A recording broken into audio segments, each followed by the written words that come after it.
So, what does true natural birth look like? Now, you probably have heard about the early labor, active labor, pushing, and afterbirth stages. However, I have a different viewpoint of this because early labor can be just slowly warming up, and active labor is progressing labor. It's when you are actually noticing that your body is doing something. Your cervix is opening, baby is moving into position. However, progressing labor does not necessarily mean that the baby is going to come out. It could be still stop and start. And this is where a lot of people get tripped up. They think they're in active labor, they get to the hospital and they find out they're only 4 centimeters dilated. Things shut down. They have to get Pitocin, they get their waters broken, they get pushed into a C-section. So you're going to be able to avoid that by understanding how true natural birth works. I'm going to share some stories with you. The other thing is that the pushing stage is really when you recognize that active labor and progressing labor led to birth. So until birth happens, you don't know that you were in labor. Okay? Until you start to feel like we actually need to do something, baby is coming now, you've got to just move with the waves. And then finally with the afterbirth and the golden hour, this is another part where people get tripped up. They think they have to have the fundal massage. They think they have to have the Pitocin injection. They're trying to rush the placenta out. Baby is being rushed to breastfeed right away. And this is also the part where it's like, well, what if I bleed out? So I'm going to address all of that in this training. And I'm also going to remind you again that your cervix is not a crystal ball. Its cervical dilation is not linear. Your cervix can thin out, it can open, it can also close again, depending on how relaxed you are. So you need to remember about sphincter law when talking about dilation. Your cervix will open, it will close, it can open wide, it can shut right back down. It's like the end result. Your uterus is doing a heck of a lot more. And what I'm going to do is I'm going to explain to you how this all works. First of all, early labor and prodromal labor, and even before labor starts. I'm going to be talking more about this in the next session as well, of the things that your baby is basically working towards before they are ready to be born. But your baby basically has 3 systems that need to be perfected before they're ready for the outside. And the final one is their respiratory system, where what happens up until that point, your baby is putting on some weight. It's fat. It's not bone. Fat squishes. It's just to keep them insulated on the outside, because remember, they have been in your nice cozy womb for 9 months, sometimes 10 months, and they need to have that extra fat to keep them warm. It also allows them to have those extra fat stores so that when they're breastfeeding and they do lose a little bit of their weight, they're still okay. So a nice big fat squishy baby is what you want. You don't want a skinny baby that isn't able to keep themselves warm. You want a nice fat healthy squishy baby. So when your OB is telling you, oh, you're going to have a big baby, you're going to be like, awesome. Also, I'm just going to say this, big fat squishy babies, their gravity actually gets them out faster. In fact, a lot of times midwives I've talked to in the past and even doulas have said, it's actually the smaller babies that have harder times getting out because of the gravity, because they're not as heavy, they don't have that momentum. But the big fat squishy babies, they slide right out.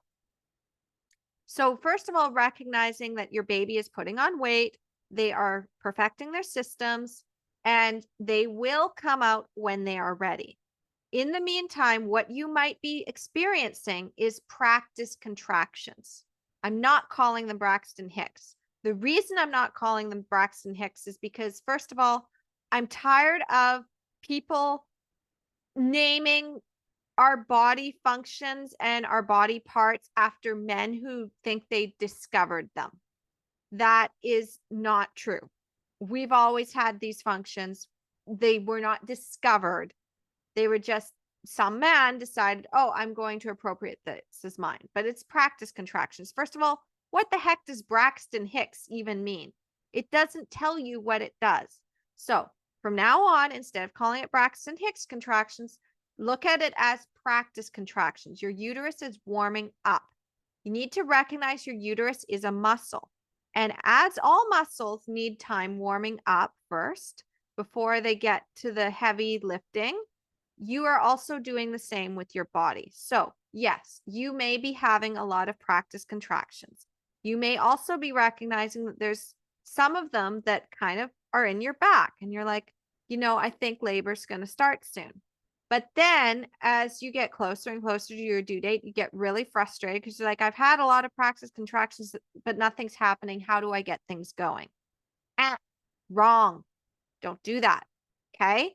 When you're trying to do all of the things and you're having these practice contractions, the other function of the practice contractions is this. If you go back to your ancestry, way back when we were still living in forests and caves, you're out in the wild and you're close to birthing, and your body is going to signal you, hey, it might be a good idea for us to go and retreat to our cave, because in the next little while, the baby is going to be coming. So you need to rest up. You need to go to your cave.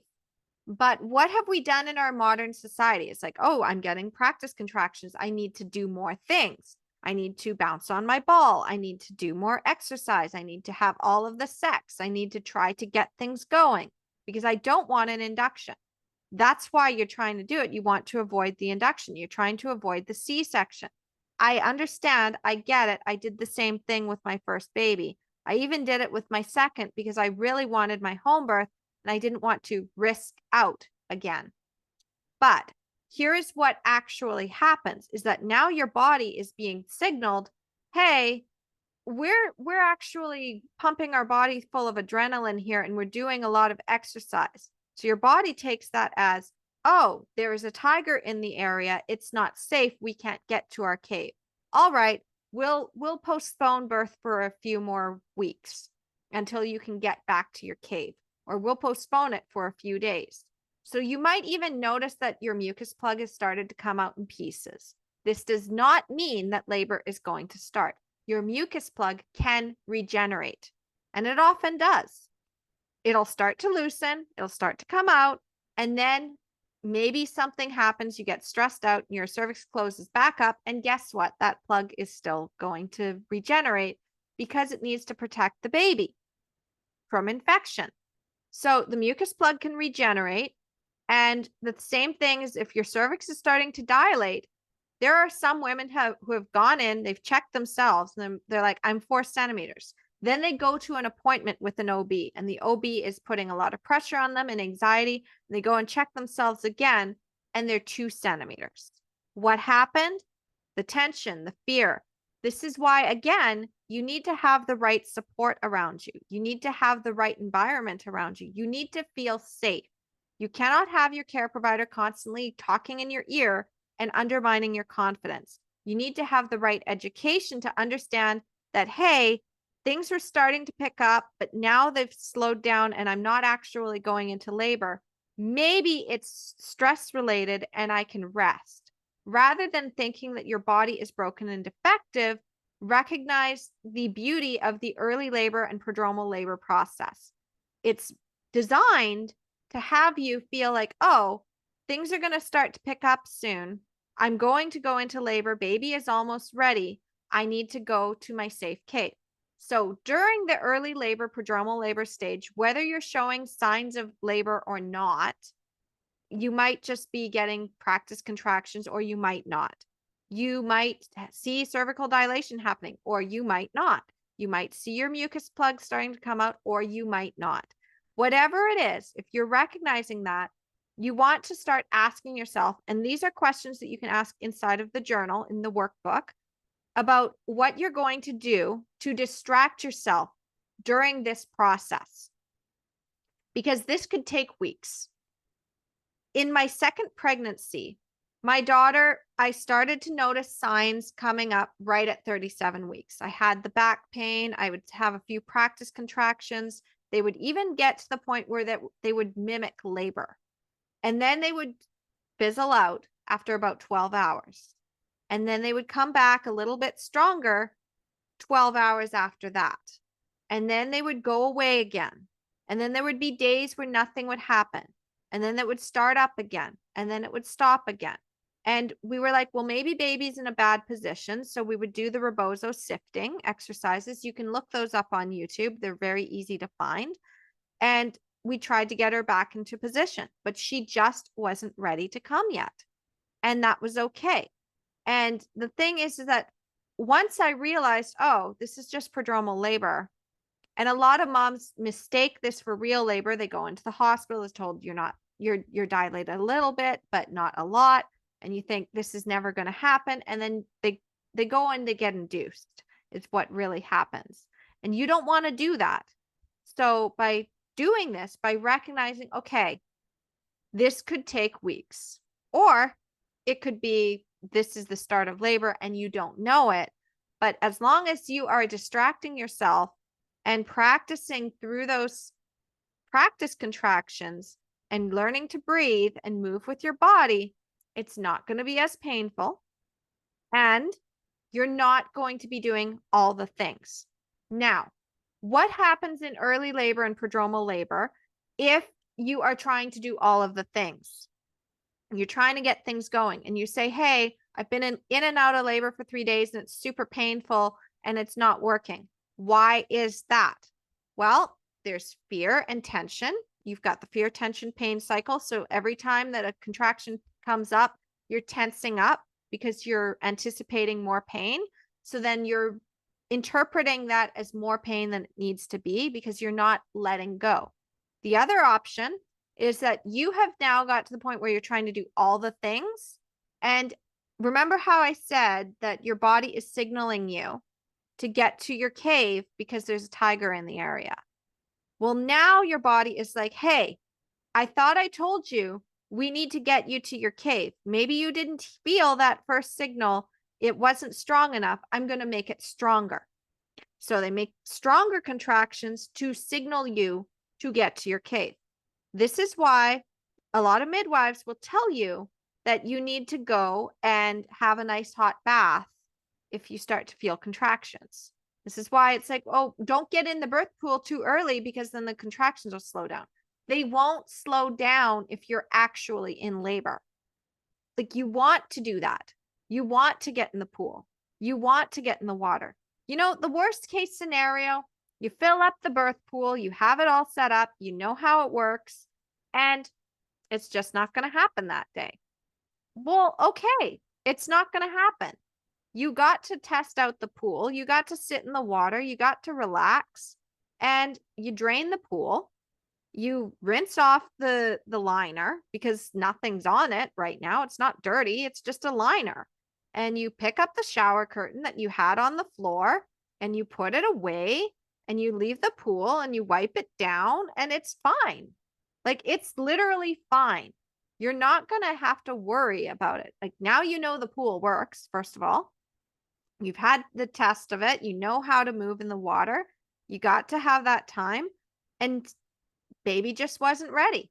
This happened to me the night before. I had the pool all filled up. I got in. My daughter wasn't ready to come. So we drained the pool. And then the next night we filled it up again. And then I had her.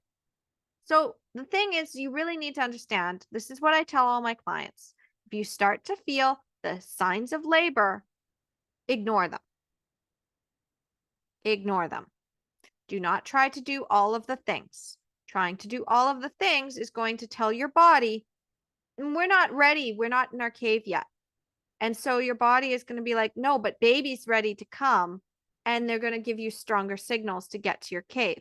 But you're going to think that that's active labor. You're going to go to the hospital or call the midwife to you, and it's going to discourage you. And you're going to think that it's not working. Or you're just going to be in more pain than you really need to be in, because your body is going to continue to send you those signals and keep telling you over and over, get into your cave. Stop doing all of the things. Start resting. Baby is coming. And eventually, if you ignore those signals too much and you keep trying to do all of the things to keep going because it's like, it's super painful and I need to get this going, baby's still high up. What am I doing wrong? Your body's like, oh, you're trying to run from the tiger right now. So we really can't be starting labor. Okay, we'll shut everything down. Now you're failure to progress. So if you want to know more about that, though, I do recommend you checking out other books on true natural birth. Some of my favorites I will be mentioning later as well. But Ina May's Guide to Childbirth, Rachel Reed's Reclaiming Childbirth as a Rite of Passage. She goes deep into physiological birth. But basically, understanding is that early labor and prodromal labor is not the real thing.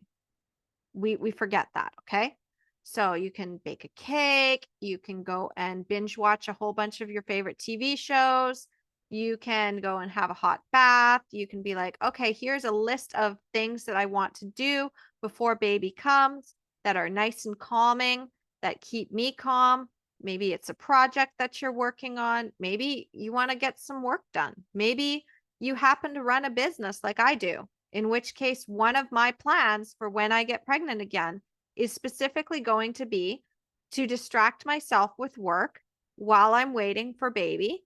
And then as soon as I start to feel those signs or I start to feel tired, I'm going to take a nap, I'm going to eat, and I'm going to do all the things I recommend to my clients, which is really, if you feel tired, take a nap. Don't try to do exercises. If you're feeling worn down, your body is telling you, take a nap. Who knows? Maybe as you're sleeping, that's going to put you into active progressing labor. But you won't know that if you keep working against your body.